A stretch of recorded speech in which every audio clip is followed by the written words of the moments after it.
So I find the standings a little deceiving because not everyone's played the same number of games. So, Right. I mean, oh yeah.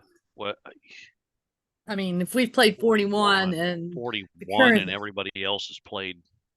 yeah, 42, 43, Rangers have played 42, Carolina's played 43. Ottawa's played 38. Yeah, that's crazy. Buffalo's played 44, Tampa's played 44. So, I mean, we've got games in hand on a lot of these people. So, Recording in progress. I'm gonna start recording, all and right. I'm gonna set up the Facebook real quickly to see if this works. And I was going to say, see if Facebook actually lets you do it this time. yeah, exactly. It's so frustrating. All right. But yeah, well, hopefully everybody who's watching on Twitch is having a good one, and thanks for being patient as we get through our technical stuff at the beginning of stream. Luckily, we don't have too many guests today, so if things start a few minutes late, a few minutes early, there's no network knocking down our door. So, but I appreciate everyone's patience as we are about to set it up. I used to do this like really elaborate thing for what were posted to Facebook with links and all the information, and then lately Facebook's been just cutting it off. So everyone just gets the title of the podcast, and then I'll go back and edit it and add details later, maybe. So if people are just wondering why it used to be very elaborate and now it is less. All right, we're gonna share it to a page, and let me see if we're gonna go live. All right.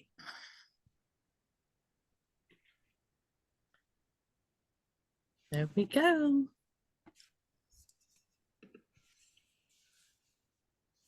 There we go.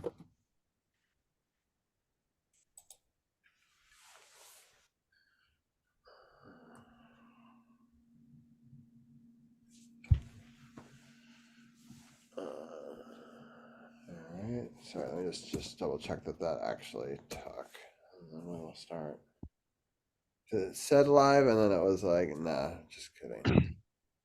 All right, it is live. All right, welcome to episode 327 of Sports on the Hill podcast. My name is Robbie, and I'm joined with the blue liner on point, Gil, and C4, Shirley Forrester. And we are here to talk some caps, updates, and information. And then we will also talk about this live football game that we got going on here between the Philadelphia Eagles and the Tampa Bay Buccaneers. So we'll definitely be monitoring that game all night. Right now, Tampa Bay is up 13-3, 6:22 left in the first half. And they currently have the ball. And they are on Philadelphia's 36-yard line and a completion down to the 32 or so on third down. So we'll be monitoring that game live, and yeah, a lot of interesting action going on. It's a snowy day, so if I have to run off and do an emergency broadcast, I may have to do that at some point during this podcast. So that is to be determined, but I wanted to let people know. But I've let all of my hosts know that this may happen, and if that happens, they will continue the conversation, and I will join when I can. We had an up and down week for the Capitals. In the first hour, we'll talk about that and we'll preview the week ahead. In hour two, we'll be joined by our DMV Sports Roundtable, and we will discuss all of this wild card weekend. And it's been a really exciting 6 games so far. So we'll break down all of those games, and we'll preview the upcoming 4 games in the divisional round next week. And again, we'll talk about this live football game all night long. That'll be the last piece of the puzzle for the next week as well. So thank you for everyone for joining us, Champ and Low Base Guy. We will also, I'll have Gil maybe share the Facebook to his group as well, and then we'll get going. I really appreciate everyone for tuning in. I'm going to quickly go through the score of, well, I also will mention quickly that the Wizards had a game early today, and they lost to Pistons, which is the worst team in basketball, at home on MLK Day, 129 to 117. So that game decided on whether or not we were going to talk about them tonight. And if they had won, we were going to. And if they had lost, then they are not getting a post-game show. So they, in fact, lost that game, which is pretty disappointing. It's the battle of the two worst teams. And so we won't be talking about them tonight, but I did want to at least mention the score of that game in there and explain why. All right, let's get in to the Capitals. They had a really interesting week, and C4 was actually at one of the games, which from so she can give her perspective from going to that game. And then I also want to get Gil's thoughts on this because I thought it was an interesting game for sure. There's a lot of ups and downs. But Gil, as we get started here, let people know how you're doing and what you guys talked about. I think you actually had C4 on as your guest yesterday on the Power Play Point podcast. Yes, the Mermaid Anna had to take a powder this weekend for personal and family reasons. So C4 very ably filled in with yours truly. On this week's recording, we recap the 4 games from Sunday to Sunday, starting with the LA Kings game that we already talked about here last Monday, and summing all the way up to yesterday's game against the Rangers, the second of the back-to-back. And is admittedly a little more upbeat than the week previous because they'd actually improved things despite only winning 2 out of the 4 games. So trying not to be Debbie Downers, as Anna likes to say. So it's a little more optimistic tone and something of an evaluation now that we're at the halfway mark, and a nice little personal story at the end is what you can expect. Nice. That sounds great. Yeah, I've had a crazy day. I wanted to mention that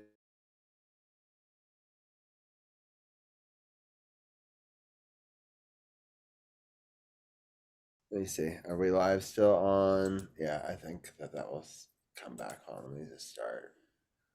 Recording in progress. All right, that should fix it. All right, I think we're still live on Facebook, but I'll check that in a second. But we had a very busy day. Here it is MLK Day in the United States. I know some people do have work and some don't. My school does this great thing where we create stuff for people in need. So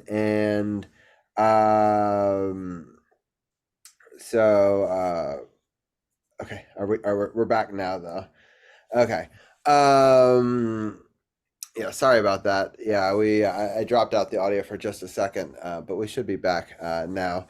And so yeah, we have a thing for MLK Day where we give stuff to different groups in need, whether it be we make dog toys, we make foods for some food drives.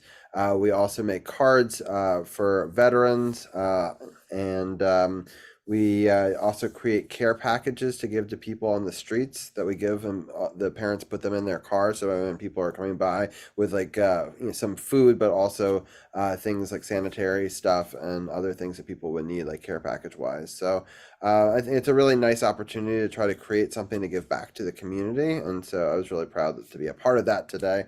And in the afternoon, I spent the day with the kids, which was a nice day, and I'm assuming it's going to be a snow day tomorrow, though the county hasn't made that call yet, at least here. But yeah, it's been an exciting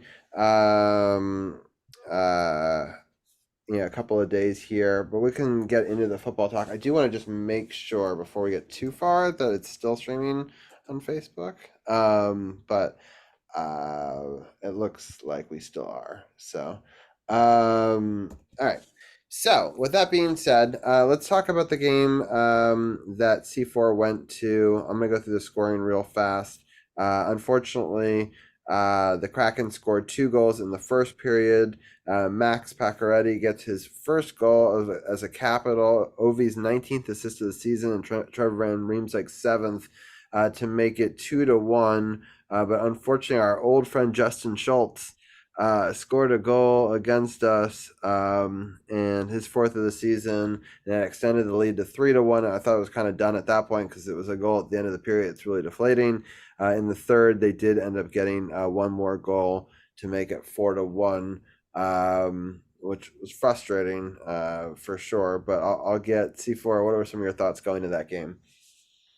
As I said yesterday, on paper, it wasn't that bad, but and on paper, and I'm glad I went back and looked on paper because it was like looking at the box score.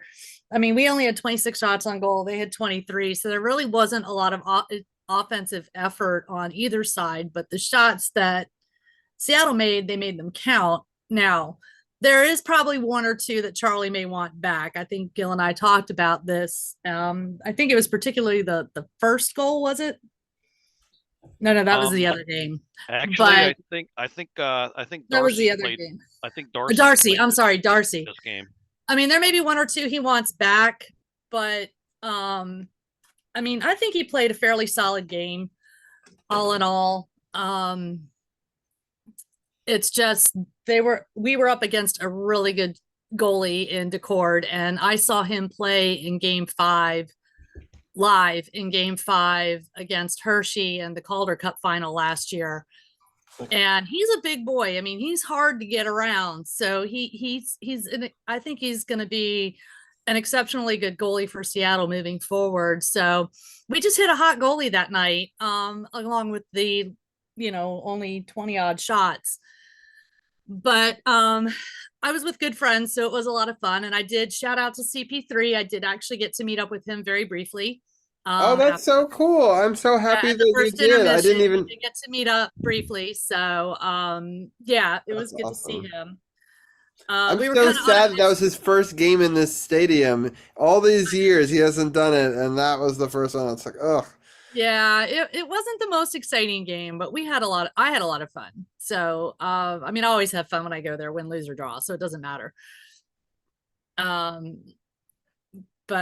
on paper, I don't think it was a bad effort on the Caps. I just think they hit a hot goalie, and B, Seattle, they have some sneaky shots. I mean, they've got some guys on that team that can really shoot. So, and that's why I think they did so well last year. So all in all, I'm not totally displeased with the loss. What I find amusing though is they didn't call any penalties until like the last 10 minutes or so of the game, and they called one on each team. And as I said to Gil, I said they weren't even really blatant, but I think they felt that they had to call something because they hadn't called anything. So but all in all, I was fairly pleased with the effort. Yeah. Gil, what are some of your thoughts on this game? Really hard to watch. It was just deflating that yet again they fell behind so quickly, and that just seems to be the story of this team. They either start really well or they start very poorly, and that seems to dictate how the game's going to go. And if it's a start that's somewhere in the middle, like if they end up with a tie or scoreless first period or something like that, those are the games where they, for some reason, put out the most effort. And they're the ones that they hang around to the end and battle. But yeah, this was one of those ones where they fell behind very quickly, and it was really hard to watch after that, because when this team chases the game, it's not pretty, it's not good. They play like it. They haven't. It's not as though they can't come from behind, as we'll see in another game this week, but they just don't do it very well. They don't have anywhere near the firepower enough to, rely on falling behind, where in years past they could. So I don't want to say falling behind early is a death sentence, but it seems to be more so this year. and that's kind of why we were down last week. So again, this was one of those games where it looked like they weren't progressing, but fortunately, this week it was off the off the norm versus being the norm. The rest of the three, I would say, that we covered anyway, I would say they definitely were in. They put out a lot of effort and at least looked like they were trying to win those games. And Yeah. and like Real I quick, said, Seattle would. Oh, go ahead. I was just going to jump in with a quick scoring update because Go right. so the Eagles scored a touchdown and then they went for the extra point, made it, but then there was a penalty, so they get a try closer to, and they have this brotherly shove, whatever you want to call it, the tush push, right? And so they're like, yeah, let's try it from there because you'll get 2 points for it, right? It was stopped at the goal line. They stopped the tush. There was like two giant walls of people, and they kept them out. So ultimately, now it's still a 7-point game when it could have been a 5-point game if the tush push worked. So, Anyway, I thought that's an interesting little side story there. But the game is getting close. It's now down to a touchdown. But what were you saying, C4? I was gonna say, I mean, on paper, Seattle didn't put much of an offensive effort either. 6 shots in the first, 9 in the second, 8 in the third. So, but the shots they made count. So like Gil said, it was just kind of one of those kind of write it off, move on games. You know what I mean? Yeah, for sure. All right, let's get into the next game, which was the best game for us. So we have a return of a goaltender, and to much fanfare, I have to say it's ad nauseum now. This Capitals Facebook situation with this goaltender situation that we got going. It's hard to watch, and honestly, it's hard to stomach a lot of these Facebook groups just because it's all people want to talk about. It's like, look how bad Darcy is, and look how good Lindgren is, and it sucks because we do seem to play better in front of Charlie, and I can't say it's all Darcy's fault, and it's frustrating because it's the 2 games that we saw with Lindgren, against the best team in the division, we looked pretty good, and he did make some timely saves. I have to say in both games. But let's talk about the win first. But I was even more impressed with him on the back-to-back and a loss. With especially with coming back from injury and all that. But New York scored first in the first period. I'll be honest, I hadn't tuned in yet, but I did see the replay later. Adam Fox with the goal, 13:23, and then Anthony Mantha. I was thinking about wearing my Mantha Ray shirt again tonight.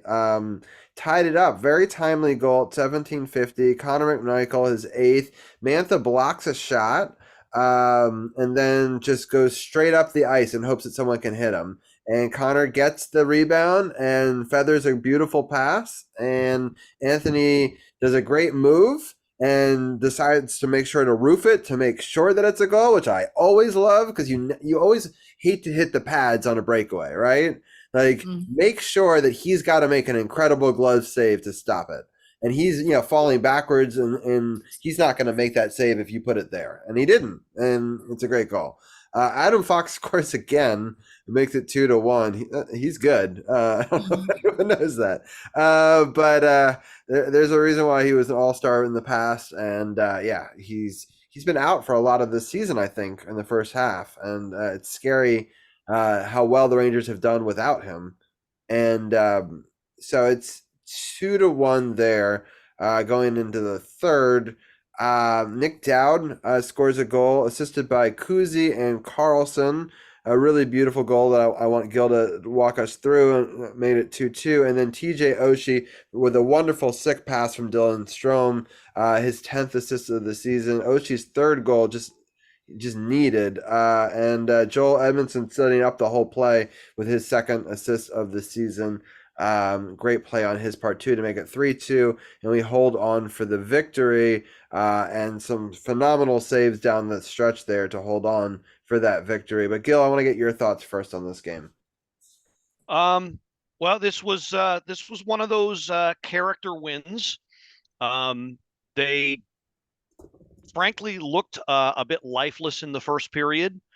They ramped up the efforts in the second period, and they had plenty in the tank for a comeback win.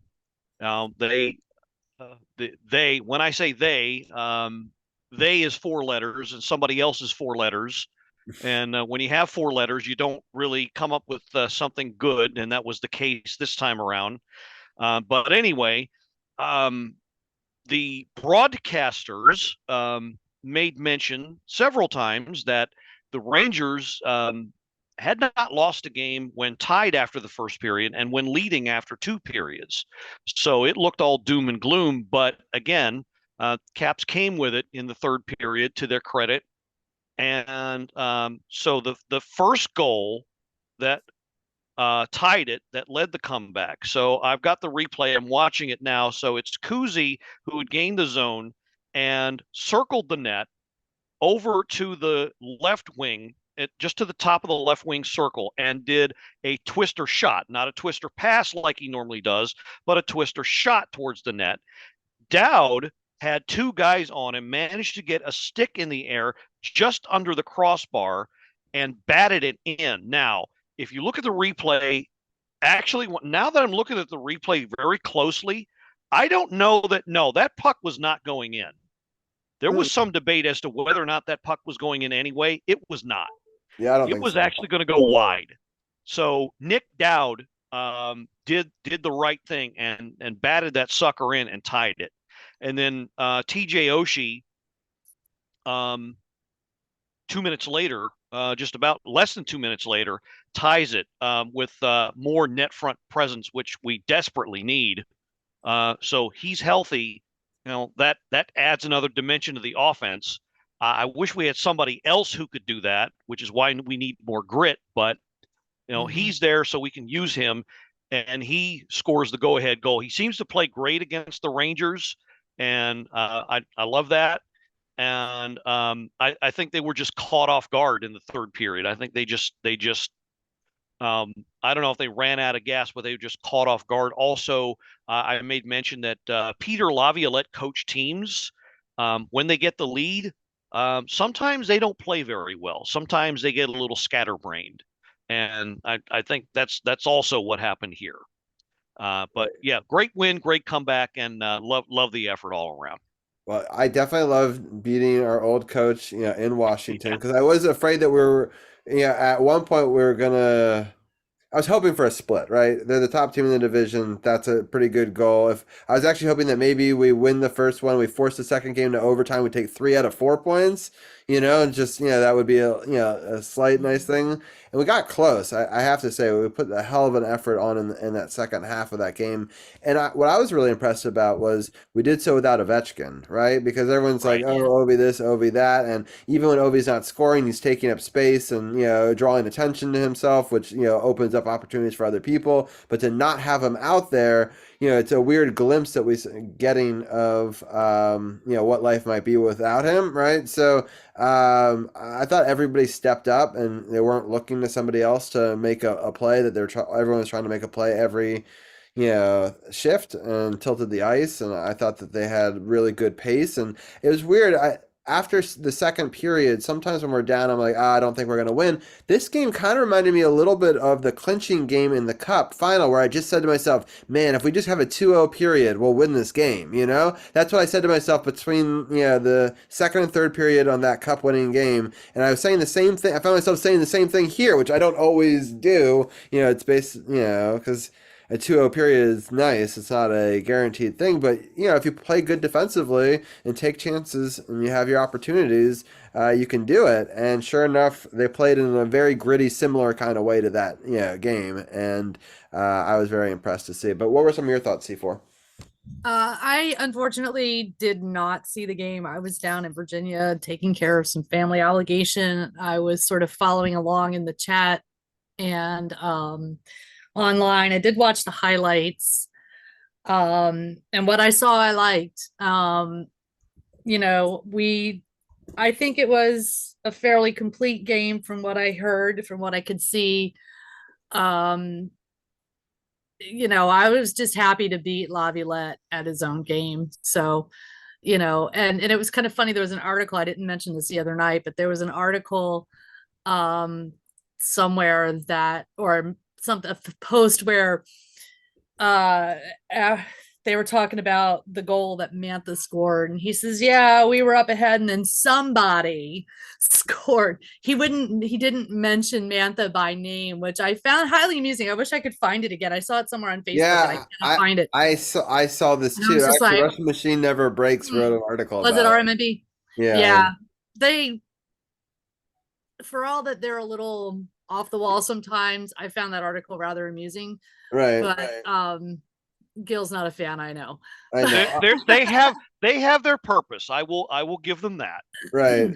They're good at finding the But- little niche articles that maybe are not Yeah. like the mainstream things we'll cover, which I appreciate for that sort of fringe, stories, Yeah. but yeah, I just thought that was kind of amusing in a lot of ways for a lot of reasons because Well, because he everyone was always in his knows. doghouse, and I think that it's great that he's one of the players that helped beat him, right? Oh, absolutely. Absolutely, for sure. All right, let's get into the next New York game. Not as good a result, but I honestly was pretty impressed just overall with the play in this game.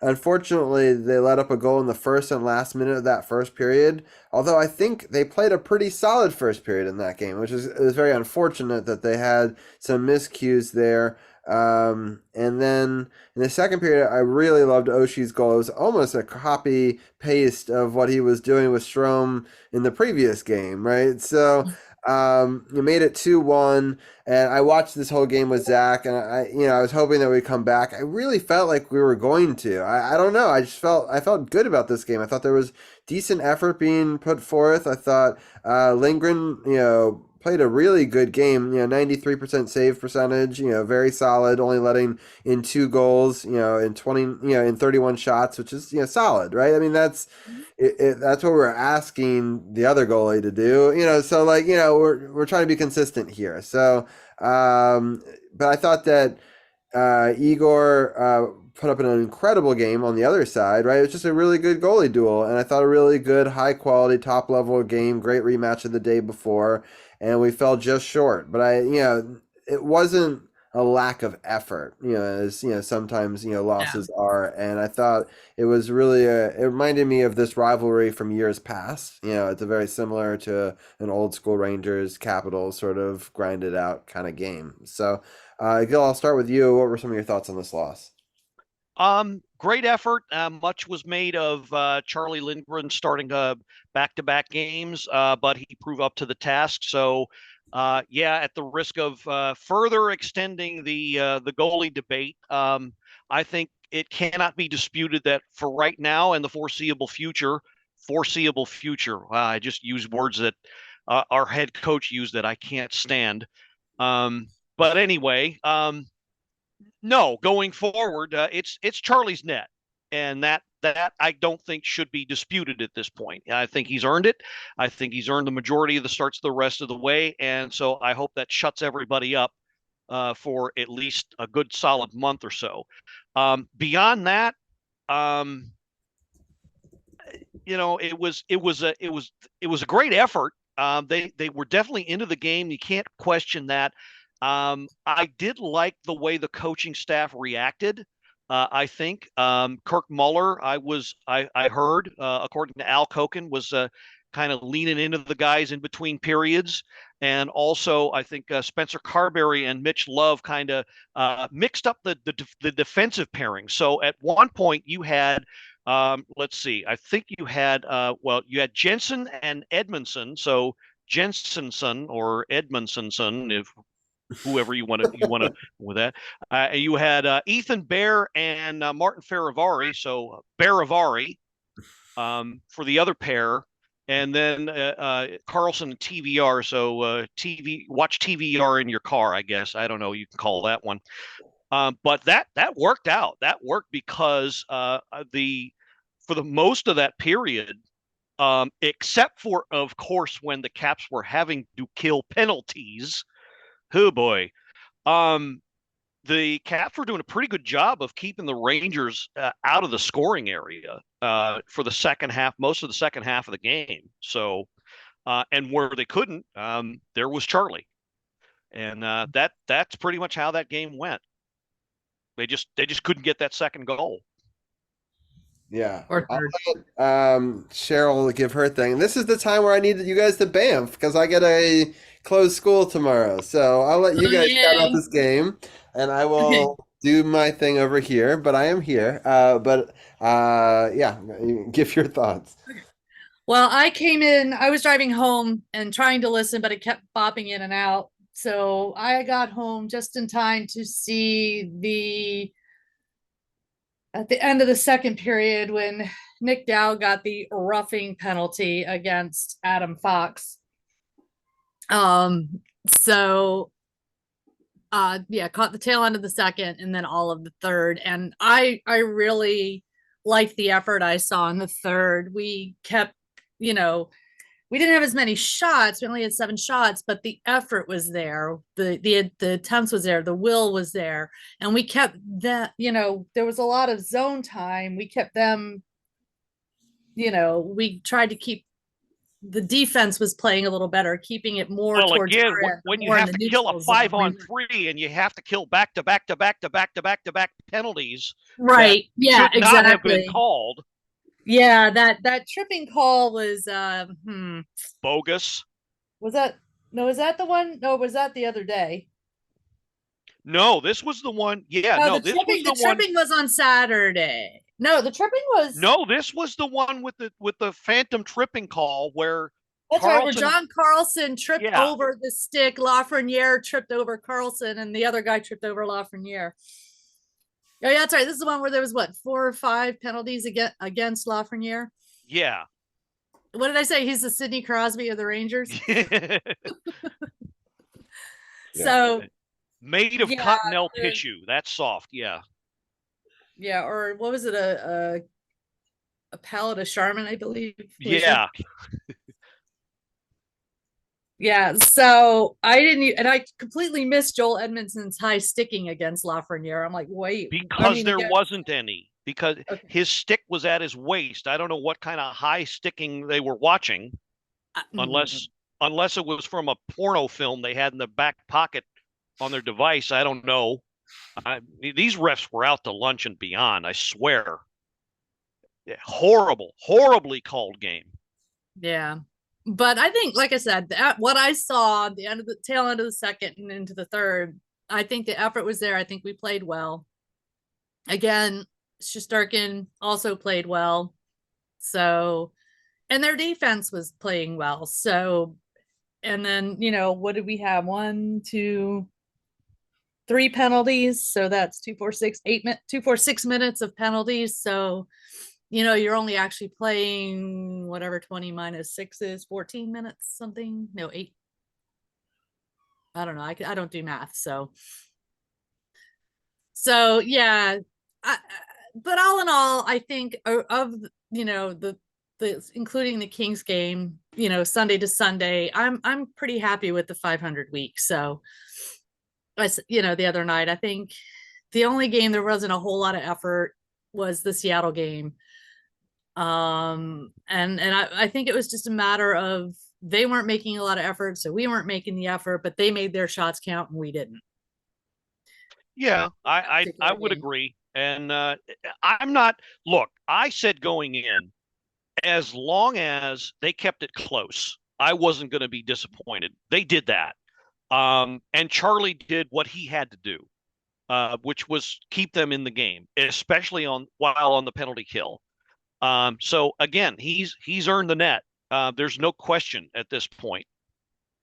So But what I do you hate. do in that situation where someone's like clearly earned the net, but the other guy's getting paid more, and like, do you Well, just? look, I Yeah. mean, look, that I get that argument, but that point is moot. You've paid NHL player contracts are guaranteed.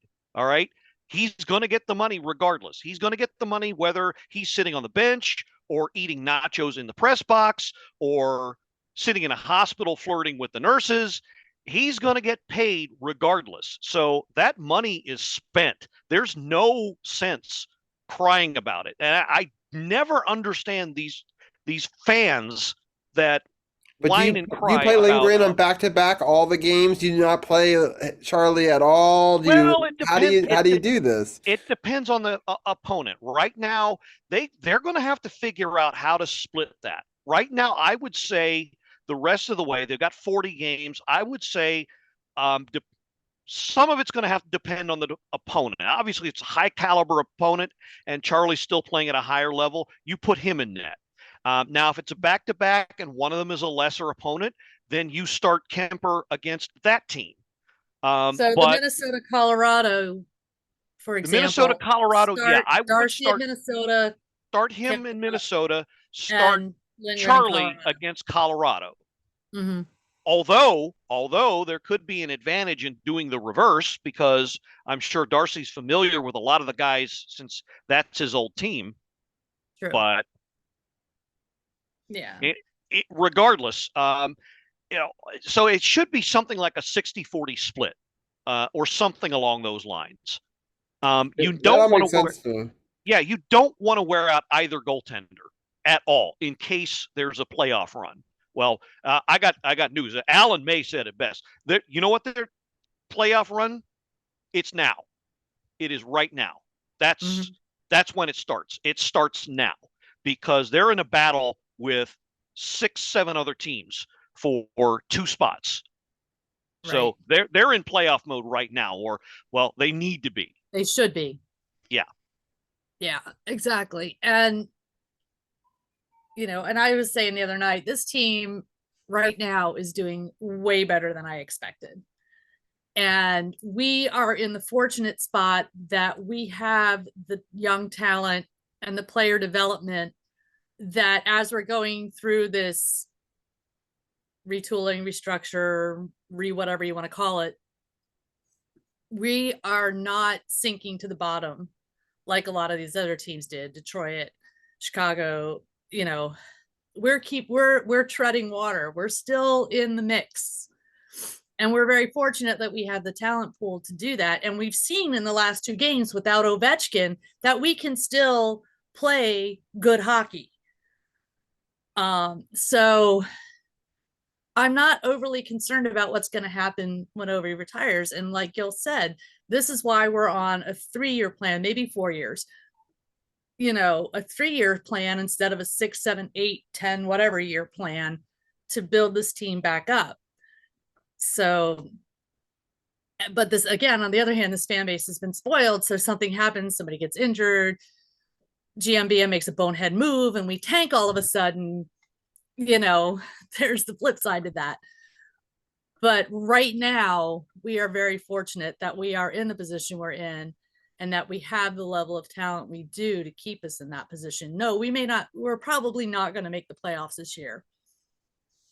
But maybe next year, maybe the year after.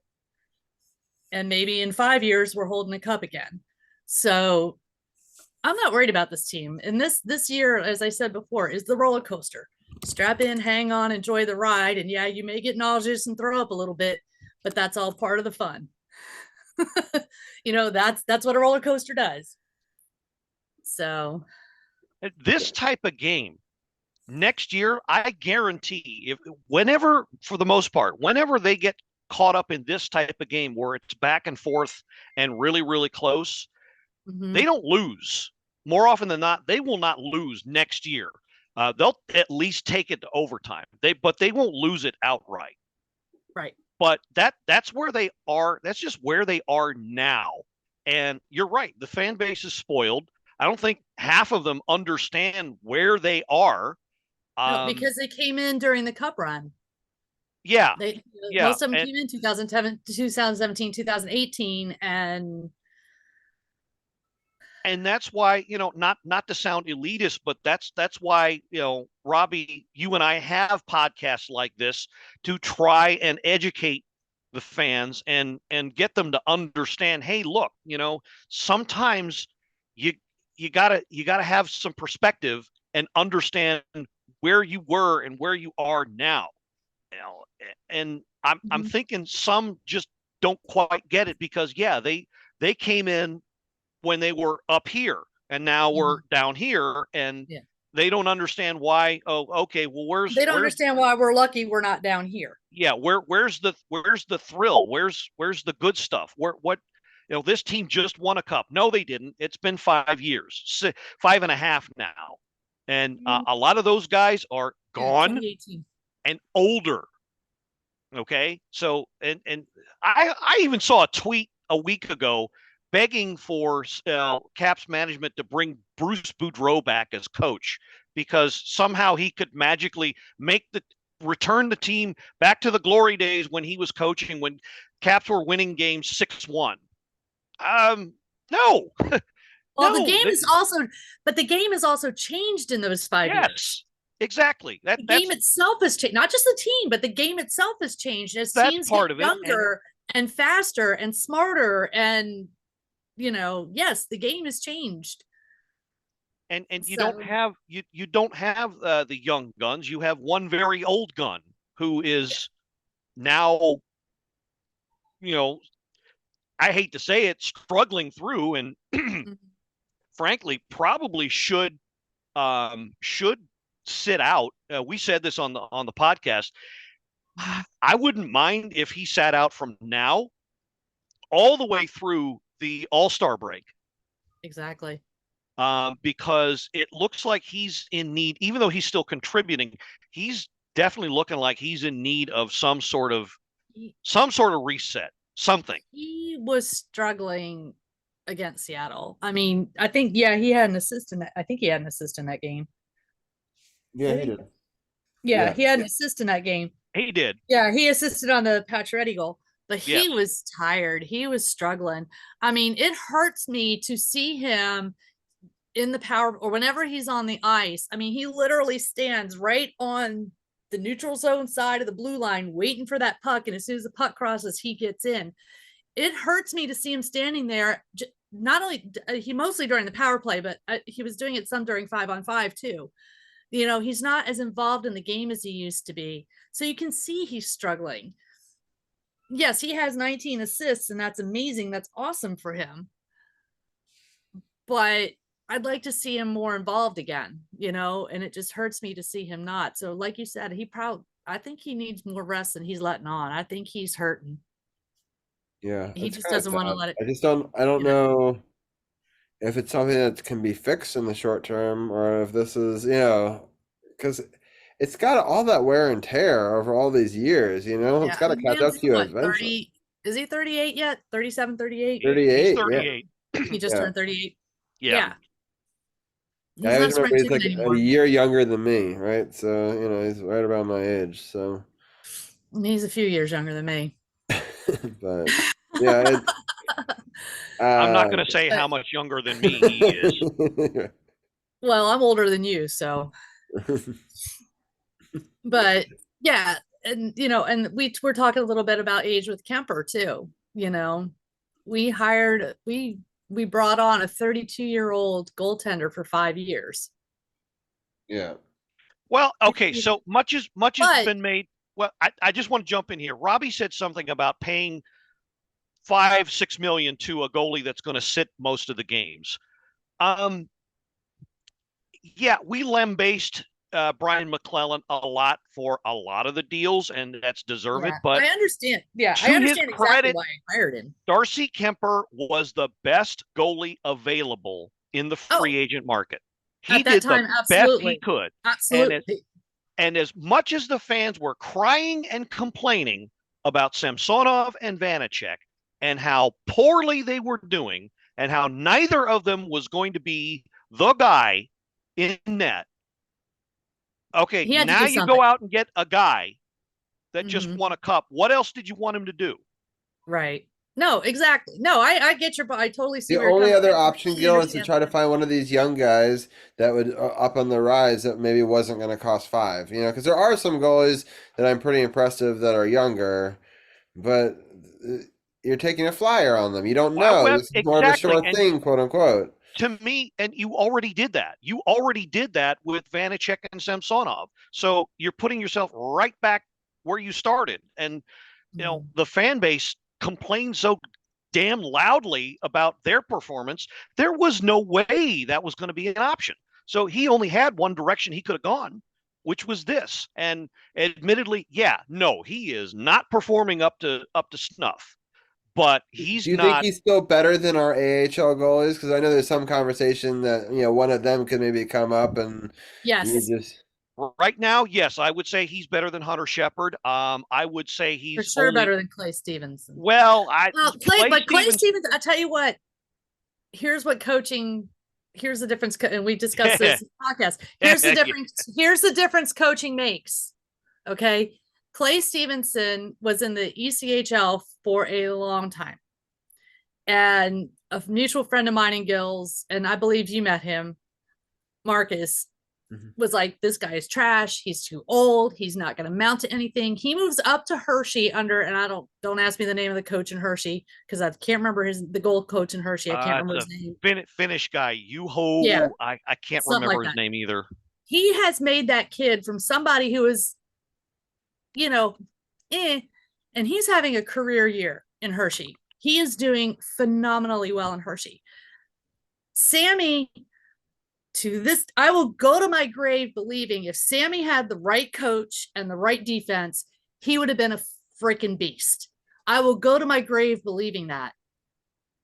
He got, Toronto, he got injured, he got screwed over by them. Which you could But see a mile away, right? Like we and there we were knew people when he that was wanted going him to to. come back, and I'm like, no, he'd be in the same situation he was before because he'd have the same coach and the same defense. He would not be the miracle goalie. Can we bring that minor league goaltender coach up if he's doing such a good job? Would it Well, translate? I would like that's to. the theory. I'd love to bring him up, but I don't know if he'd leave her. I don't know. I don't know what his contract. I don't know when his contract's up in Hershey. Juha Latola is his official title That's with the it. Bears is associate goaltending coach. Yeah. They actually just hired him August of 2022. Yeah, so he's probably got a couple of years left. So and they credit him for not that I think Hunter Shepard was really bad. He was actually, pretty good, but I think he added an extra dimension to Hunter Shepard's game that made him the guy in their Calder Cup run. So, and he's done the same for Stevenson. Yeah, and so I would say it when and if possible, not if, when possible, yes, bring this guy up, make him the goalie coach because what they've got now not working at all. And we talked about this on the podcast. I've talked about this ad nauseum several times since 2018. Who's the common denominator? Not going to spoil it here because I think we're starting to run out of time a little bit for one, but for another, I'm sure people are sick of hearing me say it, but I'm going to say it until they make the change. There is no structure. There's no coaching. And they look out of sorts. They look, sometimes they make miscues because they don't get the guidance that they're supposed to be getting from a goalie coach. And that's part of the problem. Yeah. So. I agree. I am going to give us a couple extra bonus minutes just because I think this is a good conversation. And just while the other guys come on in a little bit, I do want to talk about these upcoming games real fast. There's an Anaheim Ducks game at 7 o'clock on Tuesday, which is tomorrow if you're checking us out live. And then I also might be doing a pop-up video editing podcast. I've been doing or video editing stream on my Twitch channel. I've been doing that lately because people wanted to see how I've been making the scuba diving videos. So I've been going live on Twitch showing that because I thought it'd be kind of a cool art form. I used to teach filmmaking, and it's kind of a cool way for people to learn, and then also for me to have a sort of Special features on DVDs. We don't, since I'm not making a DVD for it, it's kind of cool that you could, check it out on YouTube on like how I actually produce it and put it together and all that sort of stuff. So I thought that'd be kind of fun to do. We are releasing a video every Wednesday for people that are keeping track of that. And so on Tuesday nights, I do the final touches on it so I can render it overnight and let it set to premiere the next day, kind of thing. So I might be doing a stream tomorrow evening, and if so, I will be watching the end of that Anaheim game, or be just after it's over. So I might be referencing my thoughts on that one. And then on Thursday, there's a St. Louis game also at home, so it's like a short homestand, 7 o'clock I think I'm game. going to that game. I'm You waiting to see if are? we got. I think You waiting to see think? if we got tickets. Nice. And then going to St. Louis, so it's the same team. It's kind of like the Rangers series in the fact that it's a home and home, but at least it's not back to back. There's a day in between, which is nice. And then they'll continue that road journey to Minnesota, and then Colorado, and then Dallas coming up here in the next couple of weeks. But let's talk about that Anaheim game first. Gil, what are some of your thoughts about playing the Ducks at home in our next game? Well, the Ducks aren't quite a dumpster fire, but they're pretty far from being a good team. I don't want to say the Caps should look past them, but this should be a win. Again, on paper, should be a win. They're currently right now seventh in the Pacific, 15-27-1 is where they're sitting. Only 8 points better than San Jose, who is just now starting to get their act together. So that gives you an idea how good they are. They're not going to make the playoffs, and I think one of their best players, Trevor Zegras, just got hurt. Yes. So and He had jaw surgery, but apparently he's skating. Or no, that was Bedard. Sorry, that's that was Bedard. Bedard. That's was Connor Bedard. Bedard. But yeah, and their best goalie, John Gibson, apparently wants out. So I hear. So that's a bit of a dumpster fire. So yeah, I mean, if as long as they don't come in there taking this team lightly, they do have a lot of young talent that is bubbling under the surface and can beat you with a speed and effort game, which is pretty much down to what the Caps have now. As long as they refuse to go to the net, which is what worked for them in New York. Why didn't do it anywhere else? I don't know. But yeah, Anaheim, I've got this down as a win. It should be, but it depends on, as with all other games, which Caps team shows up. And if this is the team that can play the 60-minute game and puts their will towards getting ahead and staying ahead, then yeah, this should be a win. Yeah. All right. I want C4. I want your thoughts on the Ducks, and then Gil. Right after that, if you can give your thoughts on St. Louis. I'm stepping out for just 1 second, but I'll be right back. Okay. So, like Gil said, it should be a win. The problem is we tend to take these teams that are not doing as well as we are for granted, and we tend to play to their level and make things harder than it should be. So if we go out there with the mentality that this should be an easy win, it's going to be a hard win. But if we go out there with the mentality, we got to play our game, we got to shoot the puck, we got to play defense, we got to, do all the things that we need to do to win the game, then we should be fine. As long as we don't play down to their level, we should be able to win this game. My fear is we're going to make it harder than it has to be, whether we win or lose. But, I'd like to see them blow them out of the water personally. Is that the game where they're going to be dressing up like cowboys in the stands? No, that's St. Louis. Ma'am? That's St. Louis. Oh, that's the I country see. music night. That's Thursday's game. Okay, gotcha. Let me see if I can. I'm going to find this hat that they. You go on. You're gonna preview it. You're gonna preview that one. I'm not getting the hat. You have to buy okay. Ticket package to get the hat. But nice for our regular listeners. I have my own cowboy hat. Right. That's true. And we talked about said hat on our episode. We did. By the way, regular Sports on the Hill viewers and listeners, do not adjust your sets. We've temporarily taken over the show. We will begin talking about hockey in all 5 segments. I'm just kidding. That's the hat for That January 18th. yeah, that's the hat You have to that. buy the special ticket package. Oh, right. Okay. But that's not the one they're giving away at the St. Louis game, is it? Yeah, that's the one. Oh, it is. That's It the is. one. It's the same But one. you have to buy this. You have to buy the special package to get the hat. The cat's an extra $20. So see, it says Oh, buy special ticket package there. buy Yeah. special ticket package. Yeah. So no, I won't not buying the special ticket package. Hey, it's kind of funny. I'm watching the football game in the background, and they've got that AT&T commercial on where they're on the plane, and it's like, oh, you have to pay $20 extra just for a cup of Yes. water. Yeah, right. But Irony is a yeah, but beautiful I am thing. wearing. I will be wearing my cowboy boots to St. Louis game. St. Louis. Well, since we're talking about it, nice segue into that to get our thoughts on that, Gil. I honestly don't know much about St. Louis, except that they fired Craig Berube about I want to say about a month ago. Something like that. Which pretty much signals the end of any quality. But that I mean they kind of started to dismantle things the year after. Petrangelo they sent to Vegas. I don't know if they sent him or what happened there, but he's gone. We have roughly the same record we do. Yeah, They're in their division. They're doing okay, but they probably have the same crisis of identity that we have. They don't know who they are. They don't know which way they're going. I think we split the games. I think we win the one at home and lose in St. Louis because Yeah, I think we do pretty well at home.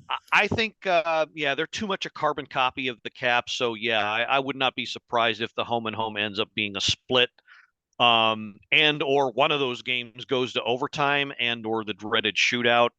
Oh, that wouldn't surprise me either. Oh, trying not to throw I up in my I hope mouth. that's the game that we lose is that one. So at least you get 3 out of 4 points, you know? So it's like, Yeah. So I'd rather. Yeah, I'd like to get 3 of the 6, or 3 of the 4. But I promised to bring back the sun, and there's Robbie here. So I told you we're not taking over the show. No, there you not go. yet, anyway. Sorry, Zara's just screaming, and we gave her too long of a nap, and so she doesn't want to go to bed. And no, poor little thing. No, I was shouting Bill. She heard us shouting, and she wanted to get on the discussion. So right, exactly. She wanted to shout back. So January. So Gil and I were talking. January 18th happens to be country music night, and if you buy the special ticket package for the Caps, you get this hat. Oh, nice.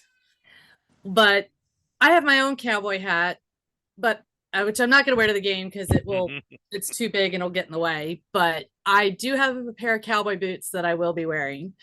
Nice. So, and I promised Gil I would take a picture before I left the house with the hat and the boots and my jersey, so he could post it on the page. And you heard it on our podcast and here. The picture is promised and forthcoming. So I will take a picture of me in the boots and the hat.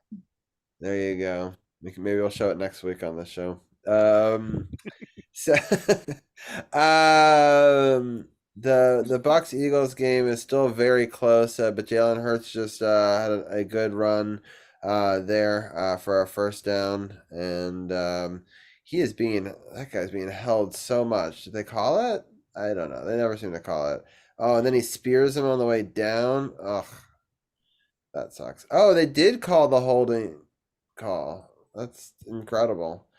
So it's I guess it must have been offsetting penalties, but yeah. Anyway, it's 16-9 in that game, and we're gonna get into our football talk here in a second. But thank you guys for helping break down all of the hockey games. I agree. I'm looking for try to get 3 out of 4 points or 3 out of 6 points would be ideal here. It's gonna be a tough year for us. It's just the Metro is tough, and you kind of have to get half the points to even stay afloat in this thing. So that's kind of how we have to hope for. I like Gil's cat making an appearance in the background. I know. So my dog here is asleep. I could show. My cat was here earlier. You probably saw his tail flipping through a few times, or what there is of his tail flipping through a few times. All right. Well, I'll let I'll let you give your final thoughts, and then we'll let you get out of here. Well, like I said, all in all, I was pretty pleased with this week of games. Would have liked to have won both Rangers games. I think we could have, but what are you gonna do? Looking forward to the games coming up. I'm thinking if I'll be happy if we let's see, there's four. I'll be happy if we win two of the four. St. Louis and Minnesota. St. Louis, I think, will split. I don't know if you heard that. I think that's going to be a split. I'd like to get three. I mean, Minnesota should be a win, and Colorado and Dallas. It's just going to depend on who shows up. I think we can beat Colorado because they've been struggling. They did lose today to Montreal, yeah, but it was close. It was, what was it? I think it was 5. It was a 4-3. So Colorado's been struggling a little bit. So that could be a potential win. Dallas, we always have a hard time with. So I'm kind of writing that one Although off. for some reason I think we do in some ways better there. We always lose here against Dallas. I don't know why that is, but sometimes it splits the other way. That's a 2:00 game on a Saturday. Yeah, that's kind of that's a wash for me, whether, but Colorado, I think we have the potential to win just because they're struggling a little bit right now. But I'll be happy if we end up with another 500 in the next 4 games. So, or 5. Well, we'll have you on to talk about those games hopefully next week, and maybe the return of Anna. I still have to chat with her to see what we got going on. But Okay. I really appreciate your insight of going to these games, C4, and Yeah, now I'm wishing I'd been able to afford season tickets. As many games as I've gone to, I've probably right. That's probably true. But I know that you are going to be on injured reserve here in a little bit. Yep, February 7th is my shoulder surgery, so I'll still be able to work the computer. I'll just have one arm. Right. So yeah, we can still have you on even. I just won't be going to games. I'll just have to watch them on TV. Right, just like the rest of us. Just like the rest of you. There's you mere mortals. But I appreciate it, and yeah, it's been fun having you on the show, and we'll talk to you soon. All right, thanks, guys. We'll talk to you soon.